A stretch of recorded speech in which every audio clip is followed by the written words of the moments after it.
We do need somebody of a different generation to lead this nation forward. Look at the way I've run this campaign.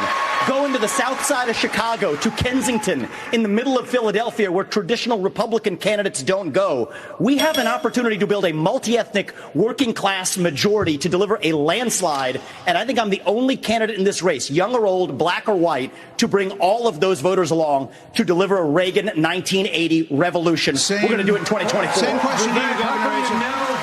In a presidential election until 2020. I will answer that. I will answer that. 30 seconds. 30-second quick answer. You guys have to get control of this debate. Everybody's going to get a chance to get Listen, control we're getting of this control of the debate. This is a lightning round. All right, guys. So in a continuation of my breakdown of the GOP debate, I want to talk about an exchange that got really heated when it comes to the topic of the war in Ukraine. Now, in this exchange, it becomes very clear to the American people, to conservatives, Republicans more specifically, that the Republican Party, the establishment, is not aligned with the base in regards to where we're at when it comes to this war. It is very clear, okay? They're making it very clear in this debate, okay, that they're not on the same page, right? As Vivek Ramaswamy was the only person to clearly and definitively state that he would not send more money to support Ukraine in this war. Instead, he would try to get peace, right, to establish peace, and then focus on China. The administration is now asking Congress for $24 billion more. Regardless of that, the specifics of that plan, is there anyone on stage who would not support the increase of more funding to Ukraine? We would not support it. Europe needs to step up. I mean, I would have Europe step up and do their job. Mr. Ramaswamy, but you're saying you would not too, Governor DeSantis? I will have Europe pull their weight. Right now, they're not doing that. You would not support and I think more we need funding? to do, and I think our support should be contingent on them doing it. And I would have support in China to be able to take China and do what we need to do with China. Mr. Ramaswamy, you would not support an increase of funding to Ukraine? I would not. And I think that this is disastrous, that we are protecting against an invasion across somebody else's border when we should use those same military resources to prevent across the invasion of our own southern border here in the United States of America. We are driving Russia further into China's hands. The Russia-China alliance is the single greatest threat we face. And I find it offensive that we have professional politicians on the stage that will make a pilgrimage to Kyiv, to their Pope, Zelensky, without doing the same thing for people in Maui or the south side of Chicago or Kensington. I think that we have to put the interests of Americans first, secure our own border instead of somebody else's. And the reality is, this is also how we project strength by making America strong at home. Yeah, so you've seen that, you heard that, okay? I mean, he basically claimed that the politicians, right, the neocons, their Pope is Zelensky. They're more willing to go to Ukraine and to kiss up to him than they are to visit the American people after a disaster happens to them. They're more, again, they seem to be more concerned about Ukraine than the American people. And the neocons on stage, who, by the way, right, none of them raised their hand when they said that they would stop, sending money to Ukraine. They took issue with what Vivek Ramaswamy said, and the debate went off the rails from there. Take a look. Hang on. You were mentioned. Governor Haley. We'll come back. Vice President Pence was mentioned. You get 30 seconds. Yeah, well, let me be clear. Anybody that thinks that we can't solve the problems here in the United States and be the leader of the free world has a pretty small view of the greatest nation on earth. That is incorrect. We can do both, Vivek. We've done both. We've been the leader of the free world and the arsenal of democracy for years. The Reagan Doctrine years ago made it clear. We said, if you're willing to fight the communists on your soil, we'll give you the means to fight them there so our troops don't have to fight them. Vivek, if we do the giveaway that you want to give to Putin to give him his land, it's not going to be too long before he rolls across a NATO border, and frankly, our men and women of our armed forces are going to have to go and fight him. I want to let the Ukrainians fight and drive Putin and the Russians back out into Russia. I want to just So our briefly troops address aren't gonna have Pence. to make that Vice fight. President Pence. I have a newsflash. The USSR does not exist anymore. It fell back in 1990. Did I say the real USSR? threat? You talked about the communists, and the real communists that we have to address Do you right not now have any is the idea what Vladimir Putin's aims you are? already spoke. Now I actually have something to say. Vladimir Putin has been saying he wants to reestablish the old Soviet sphere You've made of your point, influence. Vice President. Vice Now, President Pence, I'm sorry if I insulted him by calling him a communist. He is a dictator and a murderer, and the United States of America needs to stand against authoritarianism. Mr. Ramaswamy, 30 Briefly seconds. respond. The real threat we face today is communist China, and we are driving Russia further into China's arms. The Russia-China military alliance is the single greatest threat we face. Nobody in either political party is talking about it, and I am the only non-neocon on this stage that will keep us out of war. Mr. Vice President, we can't hear. Mr. Vice President, is to give Russia Mr. Vice everything President. they've got.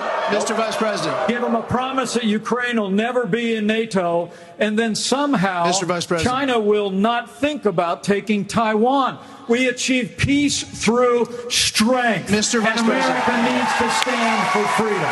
Okay. Said of Governor DeSantis that you didn't appreciate it when he initially called it a territorial dispute. Why? First of all, the American president needs to have moral clarity. They need to know the difference between right and wrong. They need to know the difference between good and evil. Right. When you look at the situation with Russia and Ukraine, here you have a pro-American country that was invaded by a thug. So when you want to talk about what has been given to Ukraine, less than 3.5% of our defense budget has been given to Ukraine. If you look at the percentages per GDP, 11 of the European countries have given more than the U.S. But what's really important is go back to when China and Russia held hands, shook hands before the Olympics, and named themselves unlimited partners. A win for Russia is a win for China. We have to know that. Ukraine is the first line of defense for us. And the problem that Vivek doesn't understand is he wants to hand Ukraine to Russia. He wants to let China eat Taiwan. He wants to go and stop funding Israel. You don't do that to friends. What you do instead is you have the backs of your friends. Ukraine is the front line of defense. Putin has said once Russia takes Ukraine, Poland and the Baltics are next. That's a world war. We're trying to prevent war. Look at what Putin did today. He killed Prigozhin. When I was at the UN, the Russian ambassador suddenly died. This guy is a murderer, and you are choosing a murderer over a pro-American country. First of all, Mr. Ramaswamy, you have 30 seconds. Mr. DeSantis, Nikki, I wish you well in your future career on the boards of Lockheed and Raytheon. I'm not on but the fact of the matter, Raytheon, and Boeing came off of it, but you've been pushing this lie. You've been pushing this lie all week, Nikki. You want Nikki. to go and defund Israel? You want to okay, let me address that. I'm glad you brought that up. I'm going to address each of those right now. This is the false lies of a professional politician. There you have it. Your watch, so the reality make America less safe. You have no foreign policy experience, and it shows. And you know what? The foreign policy experience that you all have shows in the pointless wars we've gotten into. I have to address that. You know who also didn't have foreign policy experience before taking office?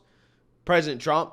And look how that worked out, right? No wars, okay? No new wars, okay? Peace in the Middle East, the Abraham Accords, which again, Nikki Haley thinks that her experience dealing with foreign policy is something to be proud of, okay? When, hey, people like her are the reason why we're in the situations that we're in, okay? This is why we get into pointless wars with this type of neocon mentality that, again, apparently, that's what a majority of these politicians think, right? That's the whole point of this video, okay? You see how passionate these politicians get about defending Ukraine, right? Look at the passion. I don't hear much passion from these politicians when it comes to issues like the economy, when it comes to the border, when it comes to crime, when it comes to any of these issues that actually affect the American people here at home. I don't hear the same type of passion. But they lost their minds. They lost their cool because Vivek Ramaswamy says, hey, look, let's try to end this war in a way that actually kind of makes sense for both sides, right? Let's do the reasonable thing here, okay? And let's focus on China, right? We got to focus on China, and we need to focus on our own border, okay? Protecting our own border, protecting Americans, taking care of Americans here at home. That's what we need to focus on. And the neocon response to that is that, well, Putin's a murderer. Putin bad. We hate Russia. You must like Putin. Right? You don't want to fund Israel. Right? This is the response. But again, where's all that passion when it comes to the invasion at the border? Right? Where's all that passion when it comes to crime? Where's all that passion when it comes to issues that are actually really affecting the American people? They don't have nearly the same passion. Vivek Ramaswamy went on stage and said exactly what the base believes for the most part, which is that, hey, we can't be protecting everybody else's border when our border is wide open, right? We got all types of crazy stuff going on our border, right? That's costing Americans lives, okay? They did have a conversation about the fentanyl epidemic in this country, right? I think they said over 300 Americans were dying a day or something like that. It's ridiculous. It's ridiculous. So again, when you see these politicians come out here and get all passionate about what's going on overseas, it tells you everything you need to know. A lot of these people are America last. Vivek Ramaswamy rightfully pointed out that, yes, Nikki Haley, she has a future career on the boards of Raytheon and Lockheed Martin. She was on the board of Boeing, in which she essentially advocated and helped them secure millions of dollars in government funds, okay, corporate socialism, right, for big corporations. Now, all of a sudden, because she's running for president, she wants to pretend like she's not bought and sold by the military-industrial complex, right, which she is. All these politicians are, and that's why I keep trying to tell you guys. People want to talk about the alleged money laundering going on in Ukraine. I'm like, bro, it's right in front of your face. This is what's happening. The tax dollars, the taxpayer dollars, our dollars are being sent overseas to Ukraine, aka they're being given to American defense contractors, right, who are selling weapons over there. Okay, they're making millions and billions of dollars funded by taxpayers.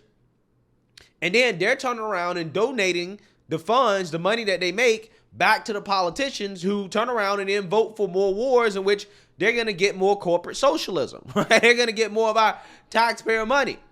That's the real money laundering scheme, okay? I'm telling you, it's right there in your face.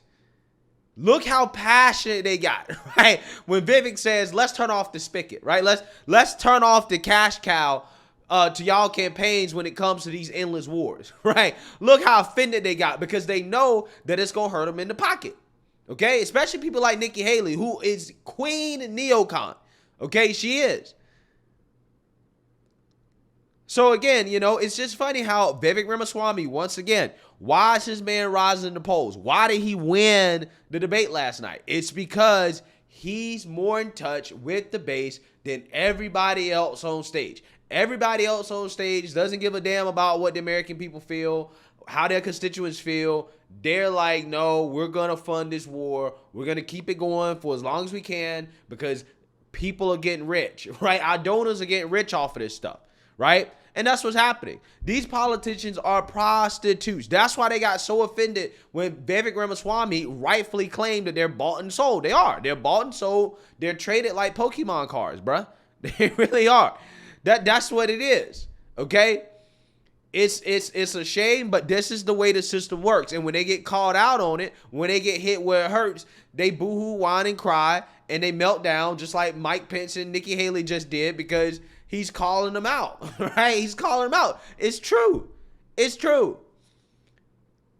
So, again, another moment at the debate in which, again, Vivek Ramaswamy clearly is in touch with the American people more than these guys. This is why he's gaining steam. This is why he's gaining steam. Let me know what you guys think. Make sure you like, comment, and subscribe. Most importantly, share a Black conservative perspective. Peace.